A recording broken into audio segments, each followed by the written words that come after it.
Imwaqfa minn żewġ studenti universitarji, il-kumpanija Can You Escape Malta evolvit minn proġett żgħira l-attrazzjoni turistika u llum topera 5 escape rooms tematiċi u timpjega diversi ħaddiema.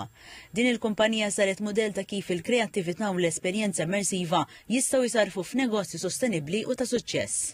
It-tieni kumpanija Julien Marie Creativa Designs tirrappreżenta l-ħidma ta' artista lokali li qed taqgħod il-kultura u l-identità Maltija ma' diżinji moderni.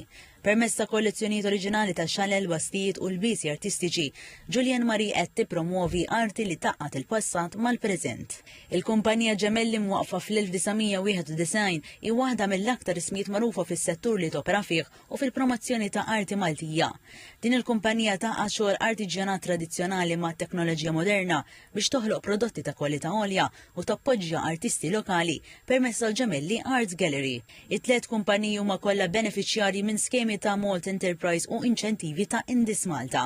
Fi żjara f'dawn it-tliet intrapriżi żaru medji fil-villaġġ tal-Artiġjanat f'Taqali fejn tkellem ma' diversi sidien u l-ħaddiema, il-Prim Ministru Robert Abela qal li dawn il-kumpaniji huma eżempju ta' kif intrapriżi żaru medju Maltin qed jissarfu f'ħolqien ta' impjiegi u f'ġid ekonomiku sostenibbli. Fisser li l-ħidma tal-Gvern li jibqa' jappoġġja lil negozji u jagħti garanzija għax-xogħol. Akkumpanjat mill-Ministru għall-Ekonomija Silvio Xkembri u l-Kap Eżekuttiv ta' Indis Malta, Jean-Pierre Attard, il-Prim Ministru faħħar l-impenn u l-viżjoni ta' dawn is-sidin ta' negozji li b'determinazzjoni u kreattività irnexxielhom jikbru anke fi żminijiet ta' sfida bħal fi żmien il-pandemija.